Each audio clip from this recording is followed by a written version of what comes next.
C K play news को आपण मानक स्वागत। पाकिस्तान को परास्त करिबा परे पॉइंट टेबुल रे शीर्ष रे टीम इंडिया। भारतीय दल पाकिस्तान को 7टी विकेट रे परास्त करिछि। एही विजय परे टीम इंडिया पॉइंट टेबुल रे शीर्ष रे पहुंचिछि। 3टी मैच रे भारतीय दल 6 पॉइंट पाइछि। तेबे न्यूजीलैंड रे मध्य 3टी मैच रे 6 पॉइंट रहिछि, किंतु भलो नेट रन हार जोगु भारतीय दल पॉइंट टेबुल शीर्ष रे रहिछि। एथि सहित न्यूजीलैंड दल पॉइंट टेबुल रे द्वितीय स्थान को खसी आसिछि। भारत एवं न्यूजीलैंड परे दक्षिण आफ्रिका तृतीय स्थान रे रहिछि। 2टी मैच रो दक्षिण आफ्रिका 4 पॉइंट पाइछि।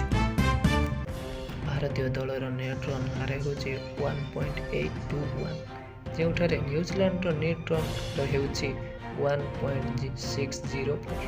तेबे भारत व्यतीत न्यूजीलैंड एवं दक्षिण आफ्रिका टॉप -3 रे अछंती। तेबे एही पराजय सत्वे बाबर आजम को नेतृत्व रे पाकिस्तानी दल चतुर्थ स्थान रे रहिछि। 3टी मैच रो पाकिस्तान 4 पॉइंट पाइछि, जेउठारे बाबर आजम को दल नेट रन हार हेउछि 0.137।